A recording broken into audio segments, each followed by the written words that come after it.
Have you ever gone back to someone who hurt you because they said they'd changed? And I'm not talking about, like, they forgot your birthday and apologized. I'm talking about someone who actually broke you, who made you feel small, who left. And then months later, or maybe years, they text. And they say they've been working on themselves. They've changed. They're different now. And you feel this pull, this dangerous hope, that you know is probably stupid, but you can't help it. Have you done that? Because if you have, I need to tell you something. And it's not what you think. It's not that you're weak. It's not that you're naive. It's that you're human. And human beings don't just want love. We want to rewrite the past. We want to take the story that destroyed us and make it end differently. So we keep going back to the same chapter, the same person, the same dynamic, convinced that this time, if we just love them enough, the ending will change. This is what Sigmund Freud called repetition compulsion. And understanding it might be the most important thing you ever learn about yourself. Okay, so there's this specific moment that I think a lot of us know. You're alone. Maybe it's been months since you talked to them. Maybe years. You've done the work, right? You went to therapy. You processed the pain. You told all your friends you're over it. You even believed it yourself. You moved on. And then your phone lights up. A text from them. And before you even read it, your body knows. Like, your heart rate goes up. Your hands are shaking a little. You feel something you haven't felt in so long. Hope. Dangerous, irrational, stupid hope. And the message is always some version of the same thing. They've been thinking about you. They miss you. They've been working on themselves. Therapy, journaling, meditation. Whatever the current vocabulary of self-improvement is. And they want you to know they get it now. They see what they did wrong. They understand how they hurt you. They're different now. They've changed. And they're sorry. So sorry. And you read this and something inside you just liquefies. All the work you did, the boundaries you built, the clarity you fought for, it doesn't disappear exactly, but it softens. It becomes negotiable, because what they're offering isn't just themselves. They're offering a rewrite, a different ending to the story that broke you. And that is intoxicating, because you want to believe people can change. You want to believe your love wasn't wasted. You want to believe that this time, finally, impossibly, it'll be different. But here's the truth nobody wants to say out loud. And I wish someone had told me this when I was younger. People don't change for other people. They don't change because you love them enough, or because you give them another chance, or because you believe in them hard enough.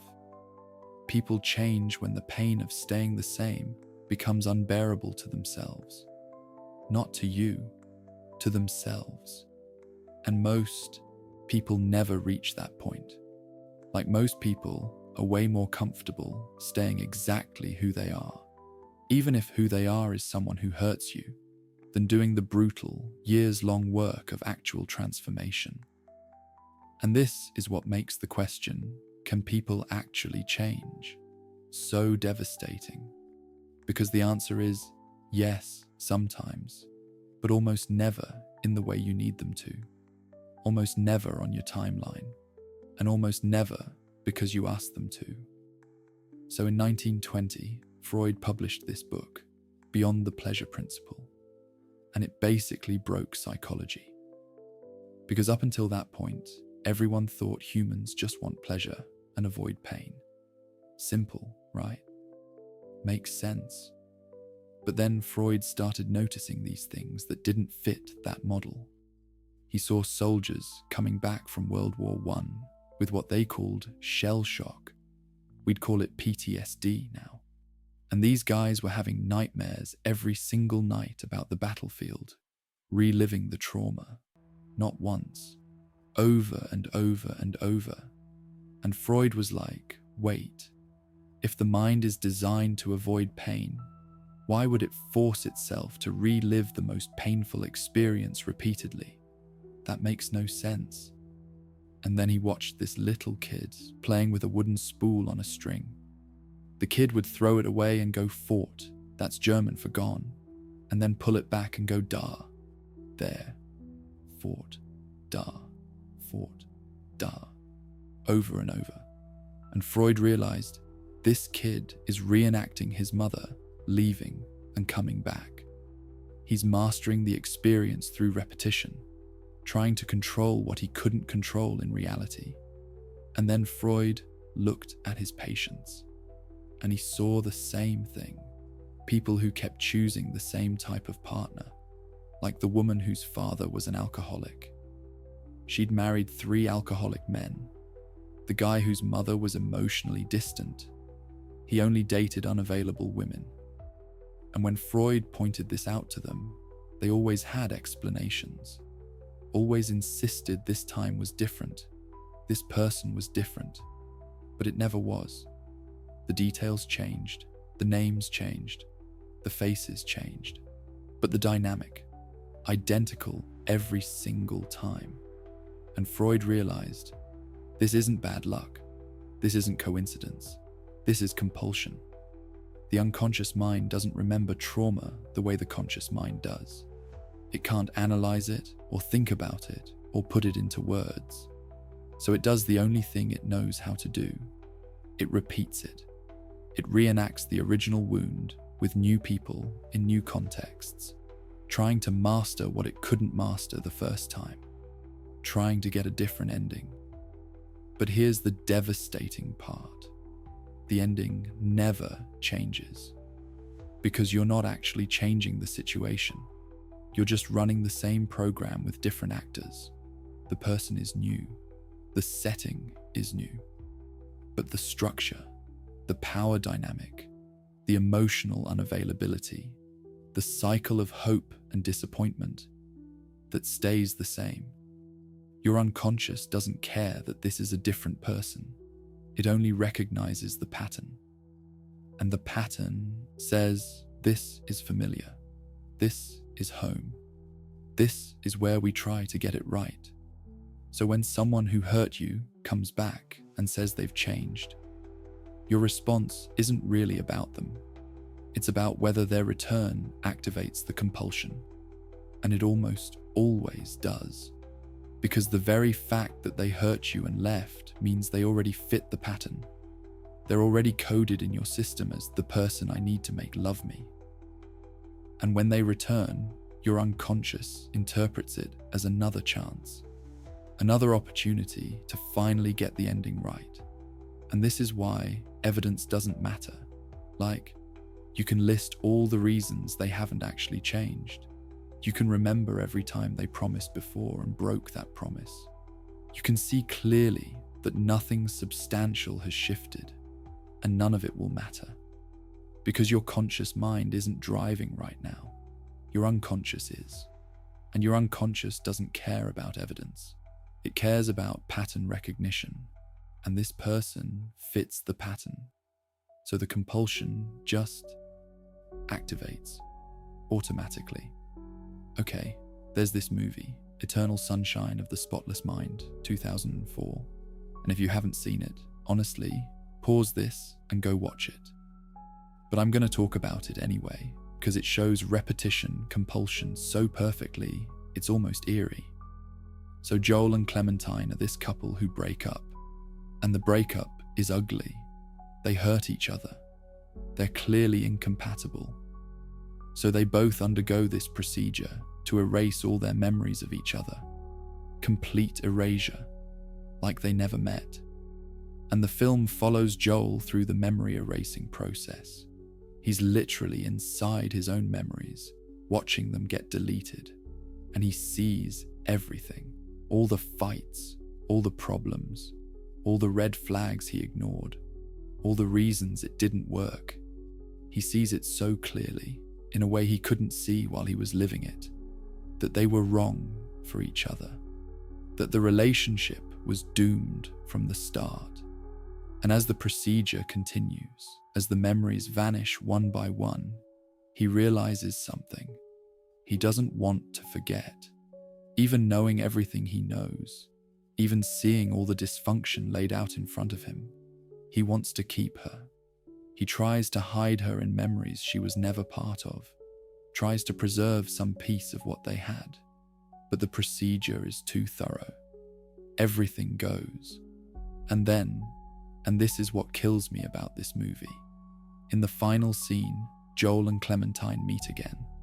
No memories, clean slate, fresh start, and they're drawn to each other immediately.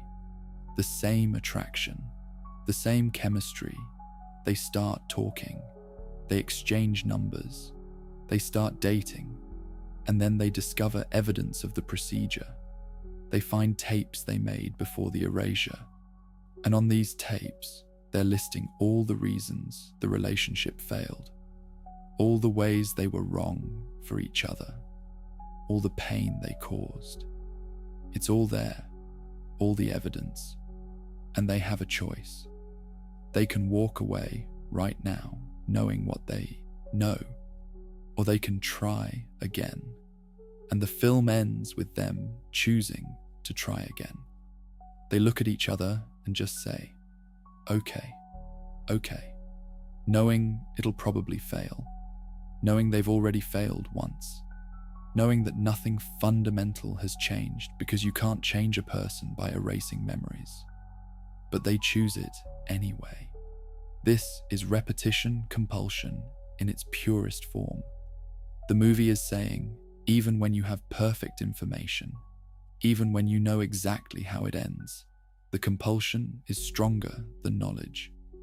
You'll repeat anyway, because the drive to master the pattern is deeper than reason. And most of us, we're Joel and Clementine without the memory wipe. We remember everything. We know exactly what happened. We have all the evidence. And we go back anyway. Not because we forgot, but because we believe this time will be different. Because we believe our love can change them. Because we believe change is possible if we just want it badly enough. But wanting someone to change is not the same as them changing. And loving someone isn't enough to make them different. People don't change because you love them. They change when they can't live with themselves anymore. So where does this pattern even come from? Like, why do some people do this and others don't? And Freud would say, and I think he's right about this, look at childhood. Not to blame your parents, but to understand the template. Because the first relationship you ever have is with your primary caregiver, usually a parent. And that relationship becomes the blueprint for how love works. It's not conscious.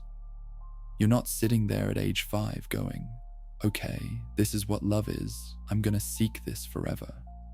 It's encoded in your nervous system, in your body, before you even have language for it. So if that first relationship was healthy, like your parent was consistently there, they were safe, they actually paid attention to you, then your template for love is safe. Love is reciprocal. Love doesn't hurt. And when you meet someone as an adult who's inconsistent or unsafe, your system's like, nope, this isn't love, this is danger. And you leave. Pretty simple. But if that first relationship was fucked up, and I'm sorry, but there's really no other word for it. If your parent was cold or absent or critical or volatile, then your template is different. Your template says, love is inconsistent. Love is conditional. Love requires proving your worth. Love comes with fear. And here's what happens. When you meet someone healthy as an adult, someone who's available and safe and consistent, it doesn't feel like love.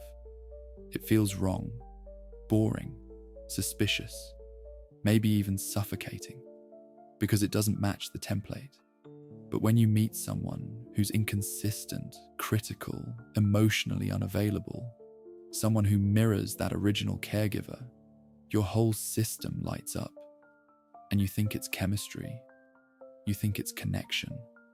You think it's fate. Like, this person was meant for me. But what you're actually recognizing isn't them.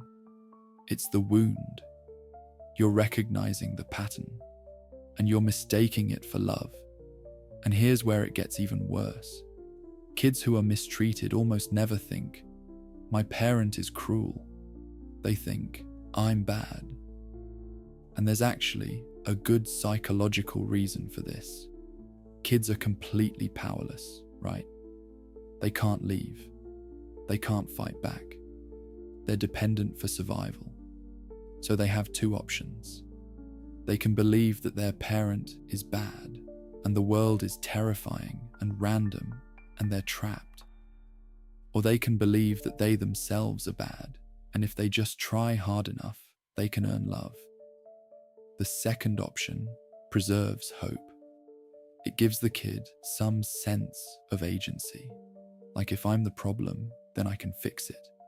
I can make them love me. I just have to be better. So the kid develops what you might call a generous interpretation of cruelty. They become experts at explaining away abuse, at finding reasons, at blaming themselves. My dad yells because I'm annoying. My mum's cold because I'm not good enough. If I could just be perfect, they'd love me.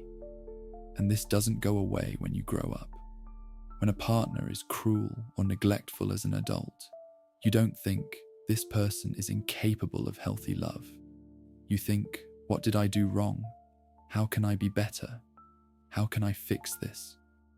You take the exact same position you took as a child, and you run the exact same program. If I just try hard enough, if I just prove my worth, they'll change. They'll see me. They'll choose me. But they won't. Not because you're not trying hard enough. Like, that's not the issue. It's because change doesn't work that way. You can't love someone into transformation. You can't earn your way into being treated well. The dynamic isn't about you. It's about them. And more importantly, it's about the fact that you chose them precisely because they match the original template. Your unconscious recognized them as familiar. And familiar to your nervous system means love, even when familiar actually means pain. There's this show, Fleabag, and the main character, she has this very clear pattern. She only dates men who are emotionally unavailable. Married men, cruel men, men who will definitely hurt her. It's like she has a radar for it. And then this guy appears, the priest, who's actually kind of available. He's attracted to her. He sees her. He could actually love her, you know? Like, healthily. And she has this moment where she says something that's so devastating because it's so honest. She says, it'll pass. Meaning, this feeling of being loved by someone healthy will pass. Because it doesn't feel real to her. It doesn't register as love in her system. Love in her template comes with pain, comes with unavailability, comes with having to fight for it, comes with proving yourself constantly. So when someone just offers it freely, her system doesn't know what to do with that. It feels wrong, suspicious, temporary. Like this can't be real love because real love is supposed to hurt. And this is what happens to all of us when our template is built on dysfunction. We can't recognize healthy love when it appears. We can only recognize the wound, and we call the wound chemistry. We call it passion. We call it fate. We call it a soulmate connection. But it's not fate. It's repetition. And the person you keep going back to isn't your soulmate. They're just the current person playing a role your unconscious cast them in years ago. The role of person who will finally choose me and prove I was worth loving all along. Look, there's this famous book, Jane Eyre, published in 1847. It's taught in schools as this great romance. But when you look at it through this lens, it's actually kind of a perfect case study of repetition compulsion disguised as love. So Jane's childhood is basically a catalogue of emotional abuse. She's an orphan. She gets taken in by her aunt who hates her. She's punished for things she didn't do. She's locked in rooms. She's sent away to this brutal boarding school where kids are literally dying from neglect. And what she learns is, love is conditional. Love requires perfect behavior. Love comes with punishment and deprivation. And then she grows up and becomes a governess. And she meets this guy, Mr. Rochester. He's her employer, so there's already this massive power imbalance. He's way older, way wealthier, more experienced. And he's moody, controlling. He plays these games with her emotions, pretends to be interested in another woman just to make her jealous. And then comes the big reveal. He's already married. His wife is literally locked in the attic, and he was planning to marry Jane anyway. Commit bigamy, make her an accomplice to a crime, without telling her. So Jane does the right thing. She leaves, and she almost dies. But eventually, she gets her own money, finds her own family, becomes independent. And then, and this is where it gets interesting, she goes back to him. And the book presents this as a happy ending, right? True love conquers all. But look at the conditions she returns under. Rochester is now blind. He's been maimed in a fire. His house burned down. He's living in this little cottage, dependent on servants. The power dynamic has completely flipped. Jane couldn't be with Rochester when he had all the power, when he was her employer, when the dynamic perfectly mirrored her childhood. Powerless girl, powerful man who controls her. But she can return when he's broken, when she has the power, when she's the savior instead of the one being saved. And the novel calls this romance, but it's not healing. It's repetition with role reversal. Jane doesn't escape the pattern. She just reverses it. She's still in a relationship defined by power imbalance and control, just from the other side now. And this is what we do. We tell ourselves we've grown, we've learned, we'd never choose that kind of person again. And then we choose them, just in a different configuration, with different justifications.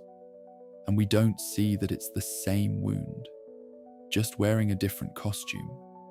So okay, what about when someone actually has changed? Like, what about when enough time has passed and they've done real work? Shouldn't you at least give them a chance? And this is where we need to be very specific about what real change actually looks like, because people can change. Like, I don't want to be completely cynical here. Growth is real. Transformation is possible. I've seen it happen. But it's rare, and it's slow. And it's almost never what it looks like when someone texts you after 3 months saying they're different now. Real change takes years, not weeks, not months, years. There's actual research on this.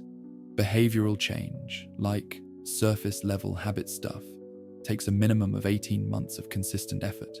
But deep psychological change, the kind that shifts how you relate to people, that takes 3 to 5 years.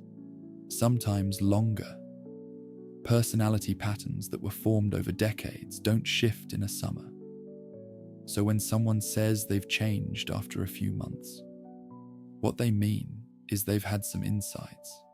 They've felt some remorse.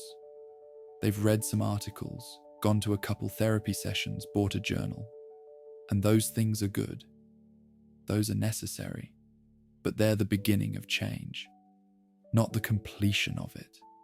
They're confusing awareness of the problem with having solved the problem. Real change isn't just internal realization. It's sustained behavioral transformation across contexts. And you can only see that over time. Like, it's not just, are they nice to you now? It's, how do they treat everyone?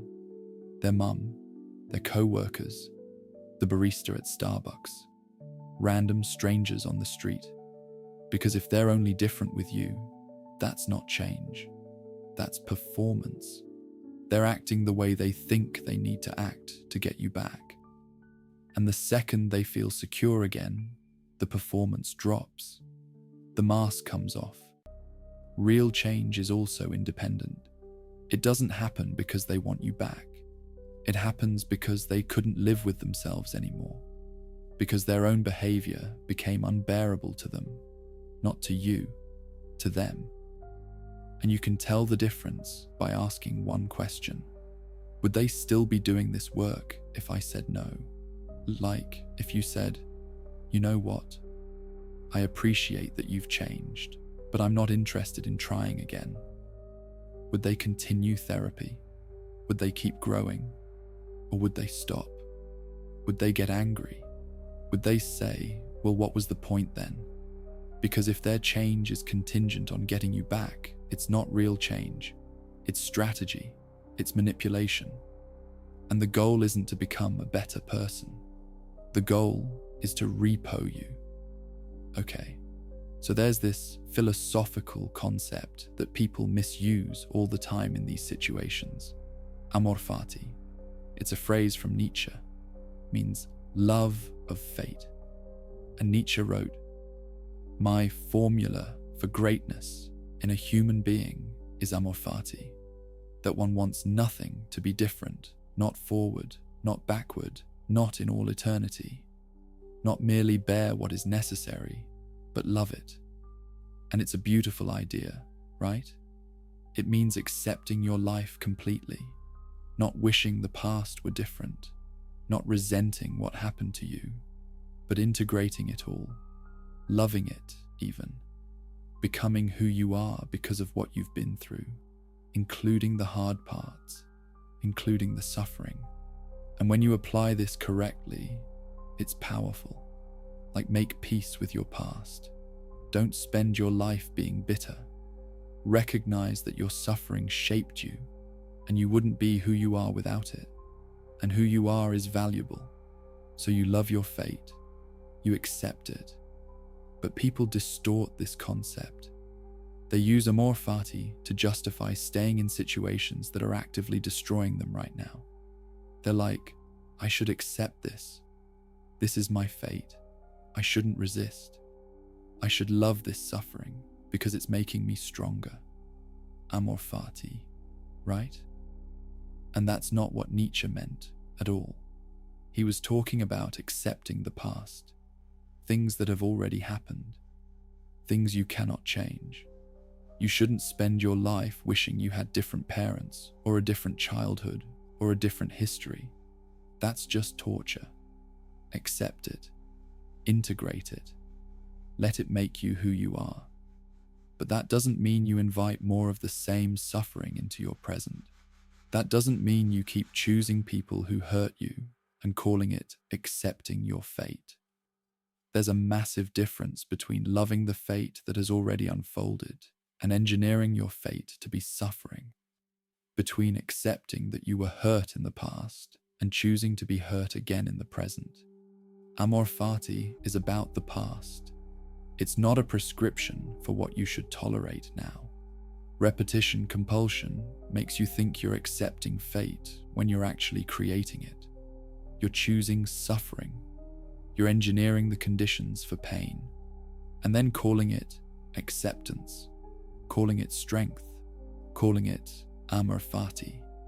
But Nietzsche would say, love that you survived the past. Accept that it shaped you. Become stronger because of what you endured. But don't seek out more of the same. That's not Amor Fati. That's just self-destruction with a philosophical justification. And Freud would agree. Amor Fati is making peace with your history. Repetition compulsion is being enslaved by your history. They're opposites. One is freedom, the other is a prison. So what do you actually do, like practically? You're sitting there with your phone. The message is on the screen. They say they've changed.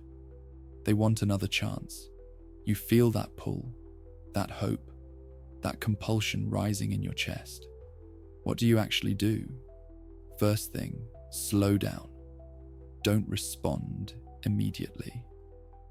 Because that immediate response, that's the compulsion talking. That's your unconscious running its program.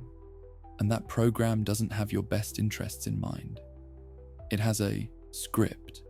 And the script says, go back, say yes.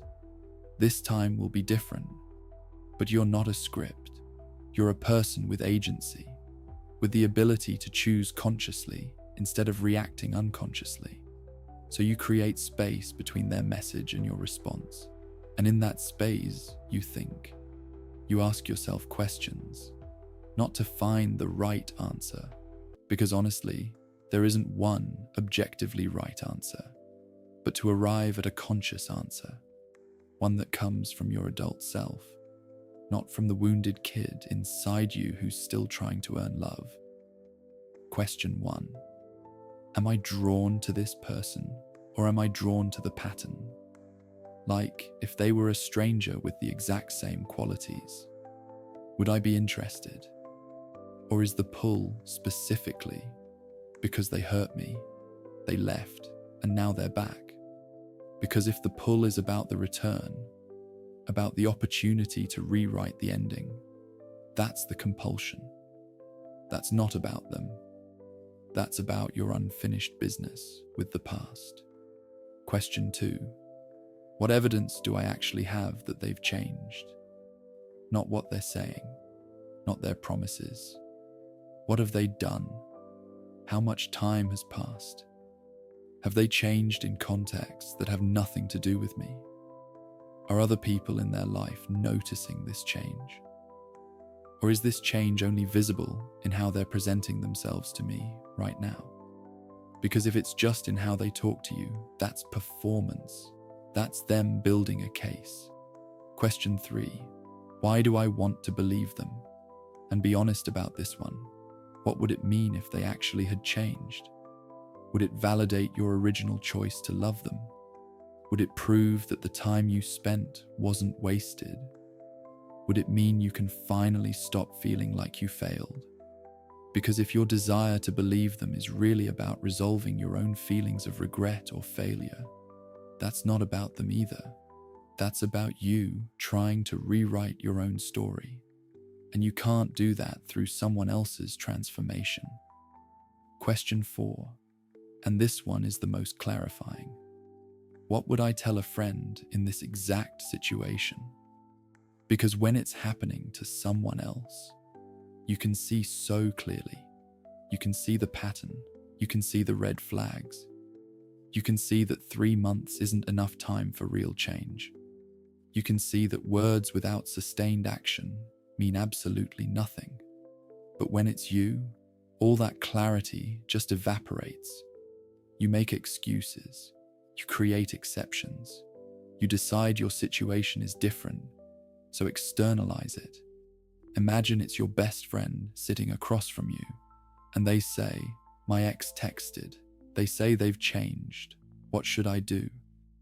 And you listen to them describe the relationship, how they were treated, the number of times this person promised to change before and didn't, the amount of time that's actually passed, the actual concrete evidence of transformation. And what would you say to them? You'd probably say something like, "I don't think this is a good idea. I think they're going to hurt you again. You've worked so hard to heal and move on, and going back is going to undo all of that. You deserve someone who didn't need to hurt you in the first place, someone who was never cruel, someone who doesn't need to change because they were never broken in that way. That's the truth. That's what you know. But you can't access that truth when it's your own situation, because the compulsion is too strong. The wish is too powerful. So you have to externalize it. You have to pretend it's happening to someone you love. And then you listen to what you would tell them, because that's your wisdom. That's your clarity speaking. And even after all of this, even after you slow down, ask all the questions, imagine it's someone else, you might still choose to go back. And that's your right. Like, nobody can make this decision for you. But at least do it consciously. At least see the pattern. At least admit to yourself that you're hoping to rewrite history. That you're trying to master an old wound. That this isn't really about them. It's about you and your past and your compulsion to repeat. And if you see all of that and you still choose to go back, then go back with your eyes open. Don't lie to yourself. Don't pretend this time is magically different. Set actual boundaries. Require proof over time, not just words. Don't give them everything immediately, just because they said what you wanted to hear. Make them demonstrate change, consistently, over months, in ways that actually cost them something. And if they get angry or defensive or impatient about that, you have your answer. They haven't changed, they just want you back. But here's the harder truth, the one that's even more difficult to accept. Sometimes it doesn't matter if they've changed. Because even if they have, even if they've genuinely done the work and they're a different person now, you might not have changed. You might still be running the old program, still looking to them to heal a wound that has nothing to do with them. And if that's true, if you haven't done your own work, then even if they're different, the dynamic's gonna be the same. Because you'll recreate it, you'll provoke it, you'll test them, you'll engineer little situations that confirm your worst fears about yourself. Because your unconscious is still trying to master the original trauma. And it will not stop until you make the unconscious conscious. This is what Freud meant when he said, the patient repeats instead of remembers. You're repeating the trauma instead of processing it. You're reenacting instead of integrating. And the reenactment will continue until you remember. Until you see what you're doing and why you're doing it. Until you understand this person in front of you is not your parent. They're not your original wound. They're just a person. And you're not a child anymore.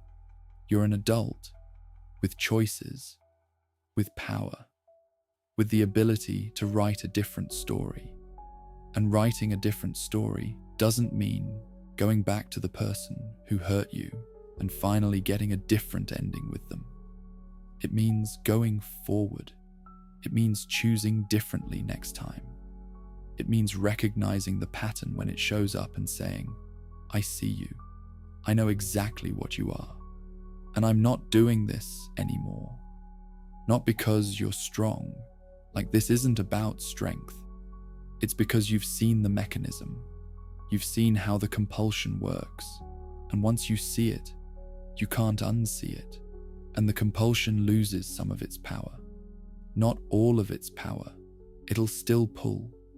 It'll still whisper that this time is different. This person is different.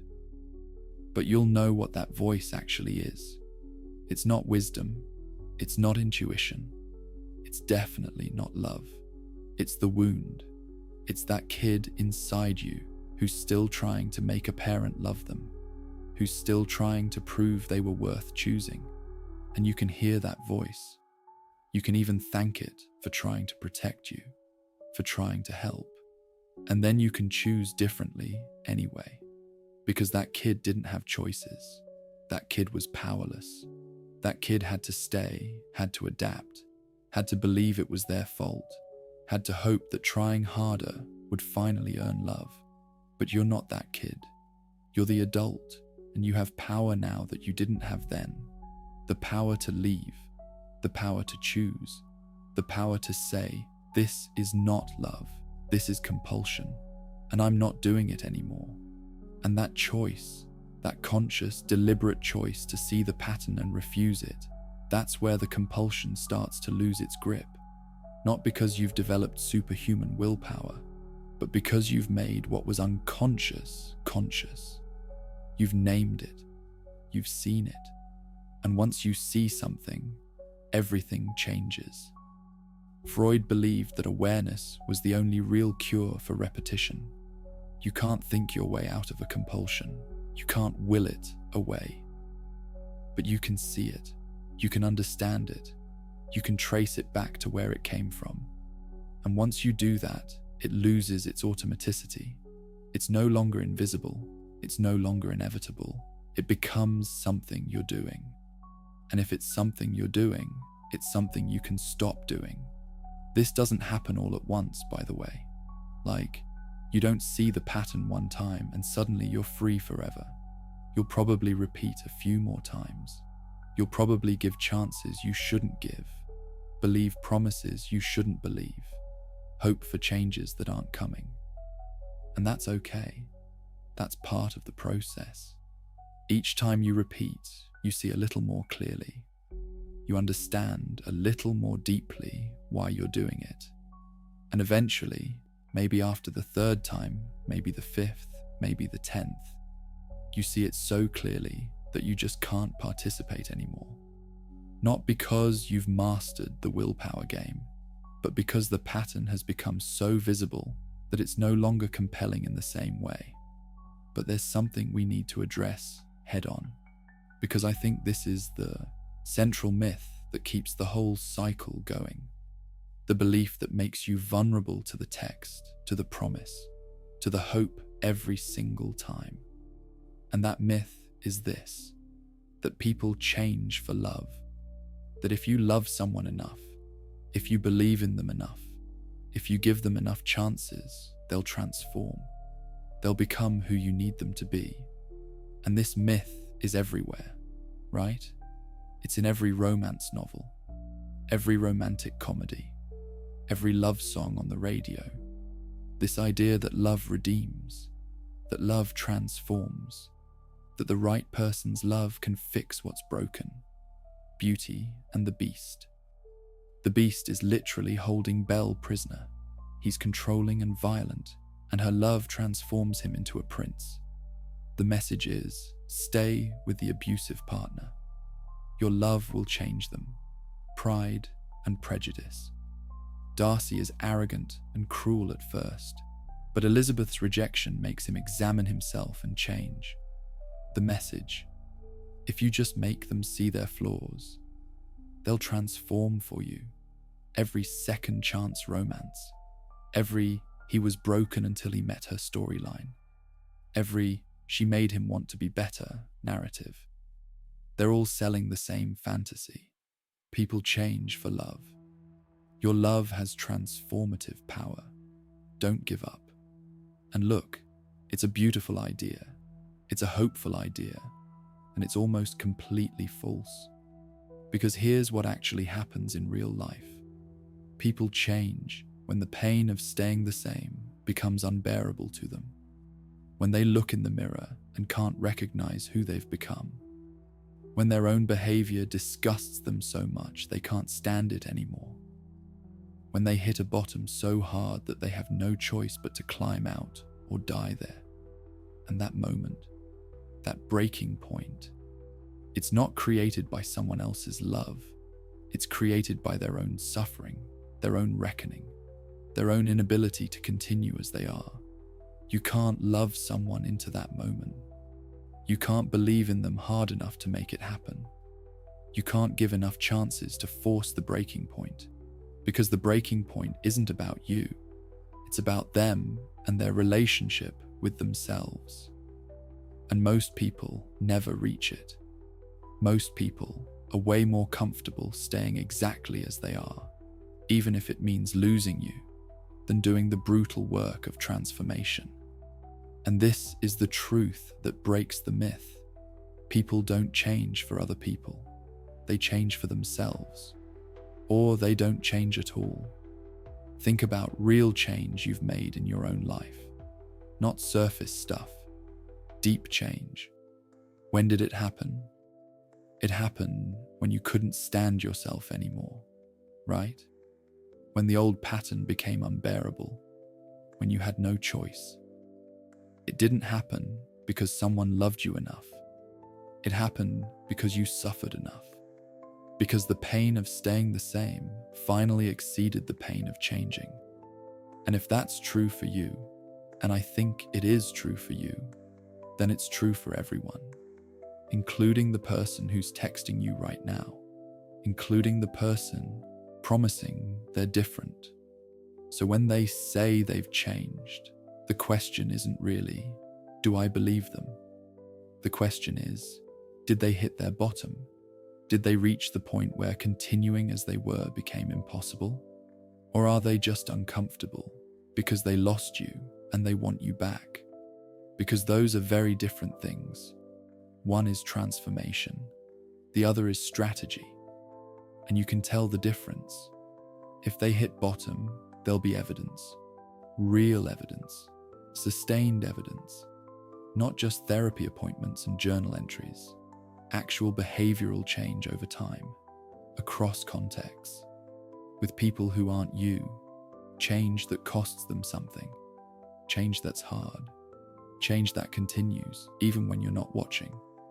But if they just want you back, the change will be performative, temporary, conditional on your return. And the moment they feel secure again, the moment the threat of losing you passes, the old patterns will come back, because they never actually hit bottom. They just got uncomfortable for a minute. And this brings us to maybe the most important thing I can tell you. You cannot be someone's bottom. You cannot be the reason they change, because change that's about keeping you is not real change. It's accommodation. It's performance. It's strategy. Real change has to be about them, about their inability to live with who they are. And if they haven't reached that point, if their discomfort is about losing you rather than about being themselves, then they haven't changed. They've just adapted temporarily. And here's the really hard part. You going back will not help them reach their bottom. It'll prevent it. Because you going back tells them the old way works. I can keep being who I am and still keep you. There are no real consequences, just temporary discomfort followed by you coming back. So if you actually want them to change, if that's what you're hoping for, the worst thing you can do is go back before they've done the work. Because going back rewards the old pattern. It teaches them that promises are enough, that words matter more than sustained action, that they can hurt you and leave and come back and hurt you and leave and come back as many times as they want, as long as they say the right things when they want you back. And this is the paradox. The more you want them to change, the more you need to let them go, because only in your absence, only in the real, sustained consequence of losing you, do they have any chance of hitting the bottom that might produce real transformation. But even then, even if you leave, even if you hold the boundary, even if they feel the full weight of losing you, most people still don't change. Most people rationalize, blame you, find someone new to replicate the pattern with, move on without ever looking at themselves. Because change is rare, change is hard. Change requires looking at yourself with brutal honesty and not liking what you see. It requires dismantling defense, mechanisms you spent a lifetime building. It requires feeling things you've been avoiding since childhood. It requires becoming someone you don't recognize. And most people would rather stay in familiar misery than go through that. So when someone says they've changed, what they usually mean is, I've thought about changing. I've felt bad about what I did. I've imagined being different. But actual transformation, that's something else entirely, and it's exceedingly rare. And look, this isn't me being cynical. This is just realism. This is what decades of psychological research tells us. This is what therapists see every single day in their offices. Most people don't change. They adapt, they cope, they rationalize, they repeat. But they don't fundamentally transform. And understanding this, really understanding this, changes how you respond to that text, to that promise, to that declaration that they're different now. Because you stop asking, have they changed? And you start asking, am I willing to bet my healing on the statistical unlikelihood that this person is the rare exception? Am I willing to risk the peace I've built on the promise that they've done in 3 months what most people can't do in 3 years? Am I willing to go back to someone who hurt me based on words rather than sustained, demonstrated, costly evidence of transformation? And when you frame it that way, the answer usually becomes pretty clear.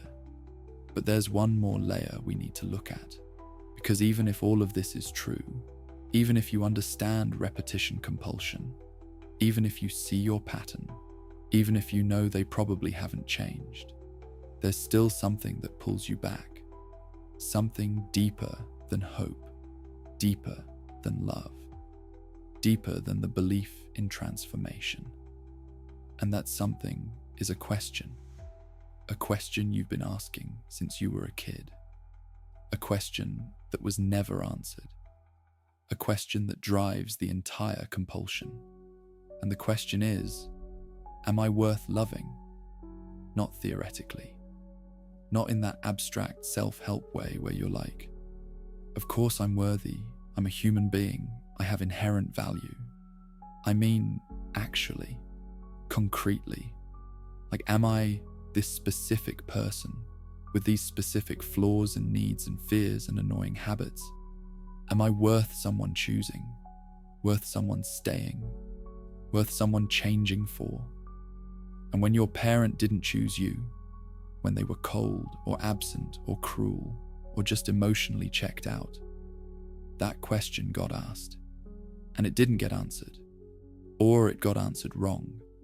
The answer you received was, no, you're not worth it.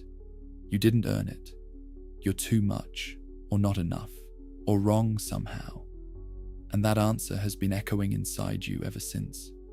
You've spent your entire adult life trying to get a different answer, trying to prove that original answer wrong. And every relationship has been another attempt, another chance to ask the question and finally, get the answer you needed as a child. And when someone who hurt you comes back, what they're really offering isn't just another chance at the relationship.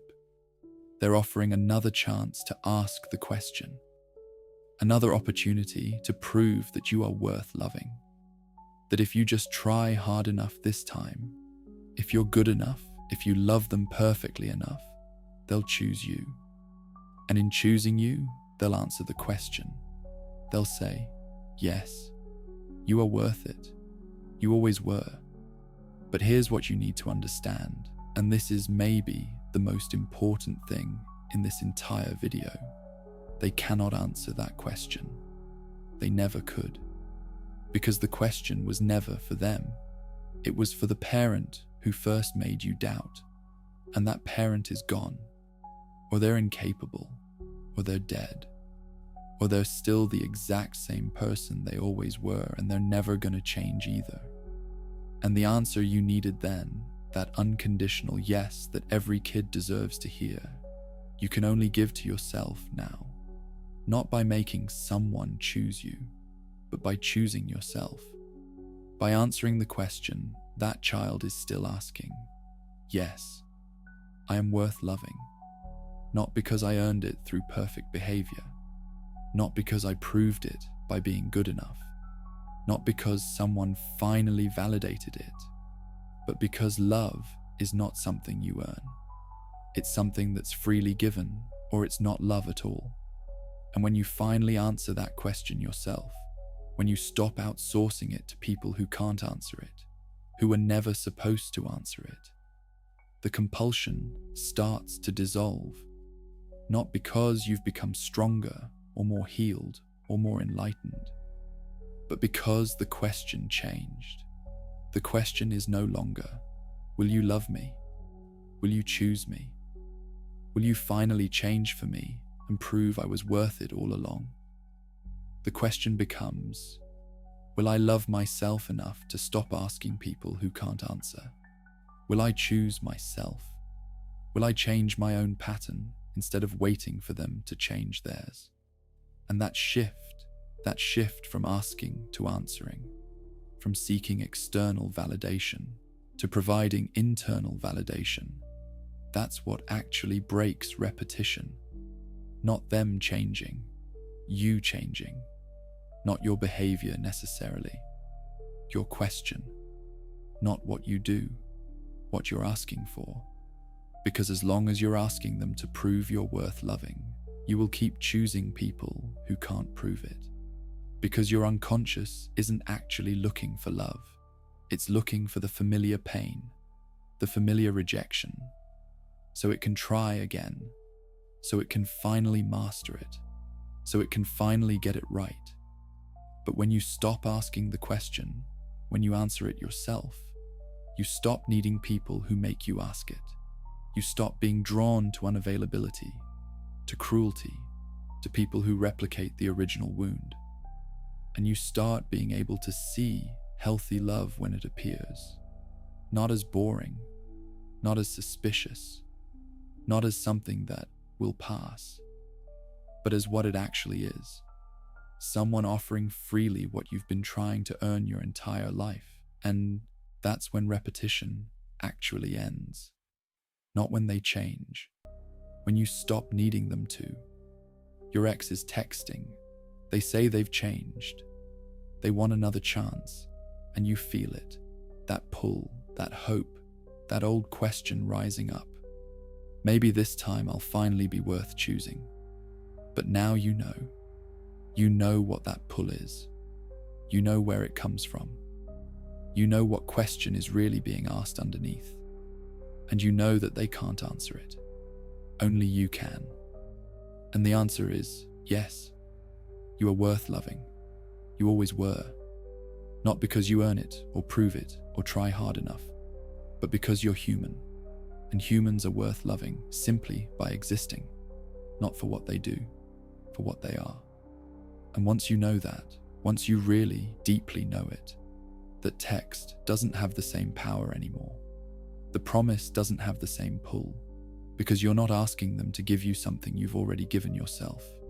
You're not repeating anymore. You're remembering. You remember that the kid who wasn't chosen wasn't unworthy. The kid was just a kid, and the parent was just a person, a limited, damaged person who couldn't give what they didn't have.